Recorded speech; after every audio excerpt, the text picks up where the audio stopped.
Hi guys, welcome back to my channel, or if you're new here, welcome. I hope you enjoyed the first video, and I apologize for posting this one so late today, but work's been very crazy and busy, so it's been taking me some time to create the video, upload it and edit it. But it's still Monday University, so I'm still posting it on Monday. So here we go. Today I want to talk about the 5 things you can do to reduce your expenses. I hope you've all done the budget, so now you know if you fall within the income or the expense category, or if you have like a red bottom line or a black bottom line.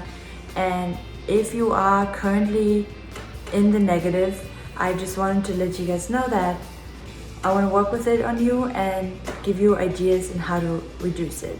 And even if you are currently in the positive, making a profit that you can invest, maybe you can use these tips to even create a bigger profit than you already have. So let's start with tip number 1. And if you haven't watched the budget video, I would recommend you to go back to it and do your budget, so that will help you to know where you're standing and know what you're working with. So here we go. Tip number 1, meal prep.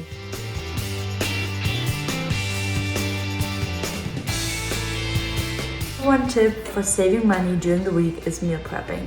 I don't do it always myself either, and I'm trying to be more conscious and committed to doing meal prep. Actually, my next Wellness Wednesday video this Wednesday is going to be about meal prep, so I hope that can give you guys some inspiration. But yes, I feel like meal prepping, especially in Northern Virginia, if you go out to eat every day, that could be at least $10 a day. Or if I go out with my family to eat, and if we're like 3, 4, 5 people, and ordering appetizers and dessert on the weekend and drinks, it's just lemonade, or even if you add alcohol to it, it could be easily over $100 for one single time going out to eat, which could be a whole week's of grocery shopping. So I want to make a video on meal prep and show you how much efficient it is, and you can create different kinds of meal if you don't like to eat the same exact food every day. I know that used to be my problem. Then you can play with the proteins or vary with the sides and mix and match it so you don't eat the exact same meal every day. So I think that would save you a lot of money if you don't already do it to start meal prepping. My tip number 1 is figure out your needs versus your wants.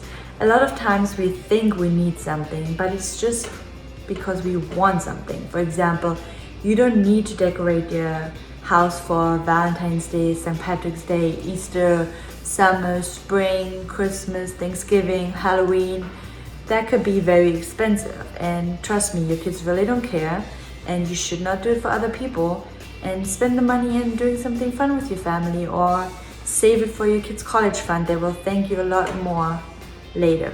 I have a couple minimal decorations, and don't get me wrong, I love decorating for Christmas too, but try to repurpose something if you want to do it, or try to go to the dollar store and find cheaper versions. There's no need to spend $100 for every single festivity or holiday that could be. Or for example, you want the biggest fanciest car, or you need 10 pairs of jeans. Do you really need 10 pairs of jeans? So let's evaluate. And I like this whole minimalism movement going on.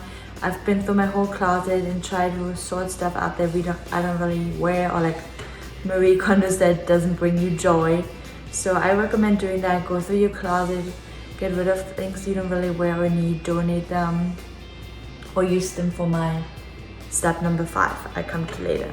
But yeah, that's my number 2 solution or idea. Like, figure out your needs versus your wants, and try to reduce your consumption.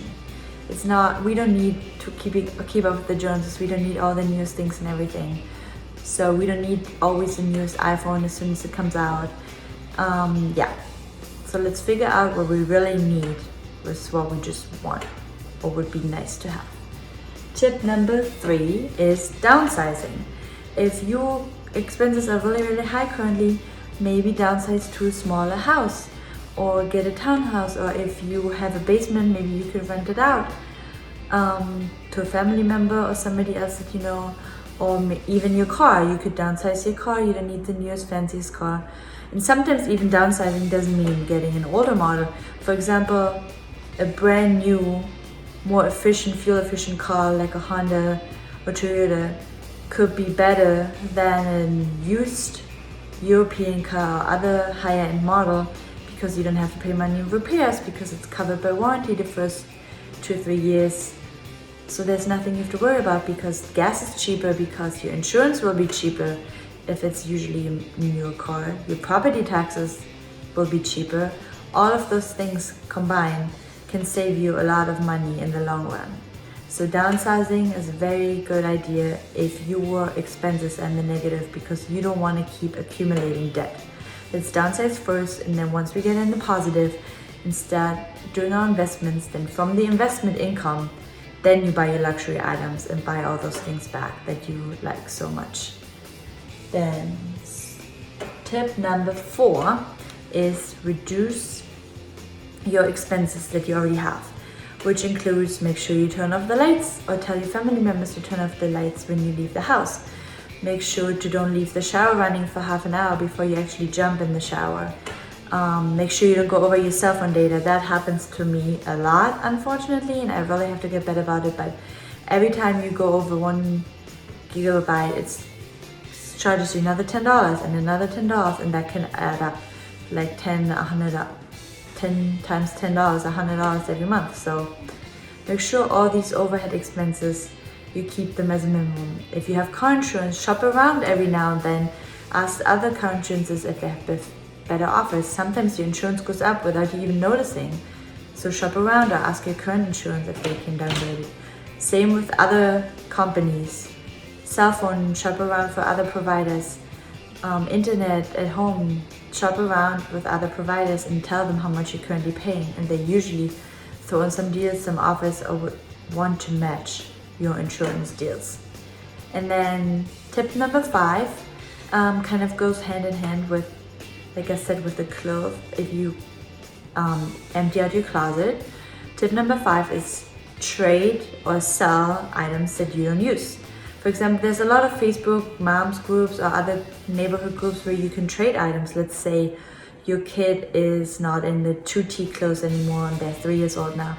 Maybe you can trade 2T girl clothes with somebody else 3T boy clothes, because they have a girl now and you had a boy before, and that will save you a lot of money not having to buy all those kids clothes all the time. Or some people trade even other items, or you could sell clothes if that's a good brand that you don't use anymore, or shoes, or even purses, brand purses. Anything like that that you have in your house, go through your whole house and declutter and see if there's anything worth you can trade or sell online where you can make some money out of it. That will be very helpful. So just to summarize all those 5 points, I've written them here down on my little board too. That's why I've been looking over to the side. But number 1, I said meal prep. That will save you a lot of money if you don't go out. 2, figure out your need versus your wants. Don't just buy random stuff all the time. I know Amazon is just 1 click away and it's so easy now to shop and consume, but let's make sure we save enough money. 3, downsize your car or your house, for example. 4, reduce expenses like electricity or water, gas, cell phone bill. Or 5, trade or sell items that you have in your house and you don't really use anymore. If you already do all of these 5 things, or you are going to do them and you're still in your negative expenses, then my bonus tip is number 6. I would say try to increase your income. I know we all work a lot and it's hard to have a second job, or for some people even a third job, but with the internet and today's society, it's so easy to make extra income. You could, for example, work for Instacart on the weekend and do the grocery shopping or deliver the groceries. You could drive Uber on the weekends, or in your free time when you have time on the side, you can become an Amazon influencer and just post onto your social media all the things you buy on Amazon, and then if somebody clicks on your link, you will get an affiliate amount for all the things people purchase through your link. There's tons of different opportunities nowadays. You can do one of those MLM marketing companies. If you love working out from home, you could be a Beachbody coach and make money on the side. If you love skincare products, yes, Mary Kay, Roden & Fields, there's so many different companies now that if you love their products, you could try to sell them in your free time or online on social media. If you love essential oils, Young Living does that now. So there's so many different companies where you could make money on the side by doing that. If you want me to make another video just on extra income and ideas I have and do a deeper dive, I can do that in the future too. But for now, let's try to implement little by little or some of these expense reducing ideas that I suggested or income increasing, and then your budget will be very soon be in the positive and we can use that extra money to invest. So my future videos will also be on investing and how we can invest the money we have left every month. So I hope this video is helpful and I hope you enjoyed it. Like I said, it's actually super fun once you get into all these things and learning about how to increasing your money and seeing your bank account getting bigger and bigger and figuring out how to invest the money and then use the compound effect of interest making more and more money. So if you like this video, please leave me a thumbs up. It takes 5 seconds to click like on the video, and subscribe to my channel if you want to see more videos. And then on Wednesday, I'm gonna post my meal prep video for my Wellness Wednesday. Alright, have a great rest of your Monday. I hope your week started off well, and bye, I'll see you soon.